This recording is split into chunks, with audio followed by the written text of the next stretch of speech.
Hey everybody, this is Pete from Owner Builders Unite. Just wanted to show you a project that I've been working on this past fall, and now it's winter time. See how it's doing, but it's an IBC Tote root cellar extra storage that I built. So we're gonna uncover it. I kind of got it covered up and a little bit winter-proofed right now. And yeah, I got some goodies in it. Let's check it out. Okay, so I have it built out where I buried it. I dug a hole. All the dirt that I used, because it's quite a bit of dirt, I did it all by hand. I used for some tire footers for this little addition clear story polycarbonate greenhouse that I built, which I'll show you guys on another video. But just all this is built out of free and scrap material that I got, so I didn't pay anything for any of this stuff. It's all just pieces from job sites and my house and neighbors' houses. It's kind of built in a way where yeah, it's kind of hard to get into if you're just trying to come out here, but I do have it insulated on either sides. So just a shell. You can get up here close if you want to. Piece of foam board. Got that. Bloopers. Bloopers. Trapped organic. Natural booby trapped. So I got this piece of blue board foam. I think foam is our value of what, 5 per inch? So it's about 5 right there just on the lid. Throw it out of the way. Oh, Matt, do you have a knife on you? By chance? Nice finish, Pete. Thanks. Yeah, just use that. Vinyl flooring to kind of cap it. So I do have a key. This does, you can get up close here. You are able to lock it. I don't have it locked right now, and it's kind of hard to open if you don't have the key, so I'm just going to use Matt's knife real quick. Another way to... Oh, there you go, Matt. Okay, so I kind of did leave this original cap, but the way I did it is I cut out a hole, because obviously the IBC Tote has the metal braces and the cage. I wanted to be able to climb down there, but also make it small, so it's hard to... You know, I don't want too big of an opening, so I kind of just built it like this. And yeah, get down in there. I don't know if you can see, I got a whole bunch of 5-gallon buckets, and I got other stuff in storage, toilet paper, things like that. But really, you know, it's just extra storage too. So if you're able to get stuff down there and put things down there, it's just added space when you are living in a small house. So You get the shot in there. all right.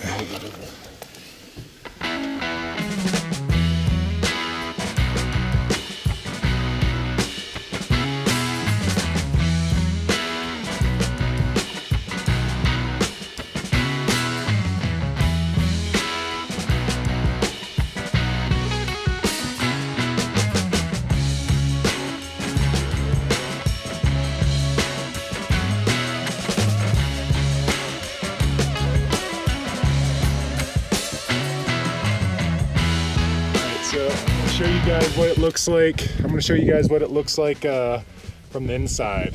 There's a little bit of blowout. I did put pieces of foam board around it. If I would have done something again, I would have put more foam board. So when I backfilled it and buried it, a little bit of the sand and the soil kind of pushed it in a little bit on certain areas, but it maintained most of the integrity. There's no water or ice or moisture down here, so it's definitely watertight right now. I am in the high desert, so there's not a lot of rain or moisture, but it's working out so far. Gonna hold that for me, here we go. All right, so I'm down here. I'm 6'3", so it's a little bit tight for me. But yeah, this is more or less it. You can see a little bit of the blowout right here on this side. But other than that, it's nice and airtight. I mean, I don't know if anything's frozen. We're gonna go ahead and, you know, just show you guys everything that came out of here. There's the lid. I'll try to get a shot like that. But again, yeah, a little bit of blowout on some of the walls, but not too much. Plastic hasn't cracked, anything like that. So great place for storage.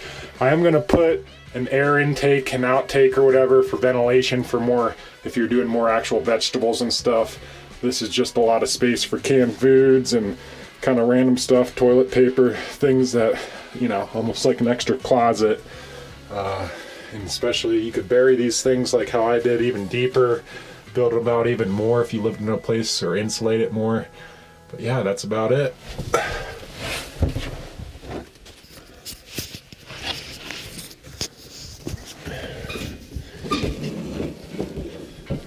Alright guys, this is what came out of the 275 tote. Just kind of want to show you versus the other one that I have out here. So this is kind of what went in the ground, obviously, and this is what came in out of it. I could put more stuff in it. I just still have a little bit extra room, so I have a sine wave extra inverter.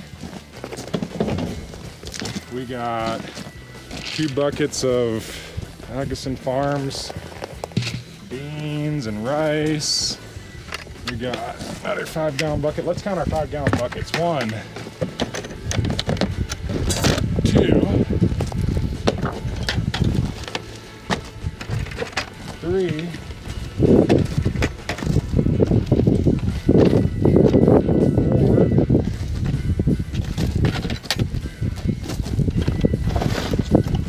5. So I got 5 5-gallon buckets with sealed for different goodies inside there.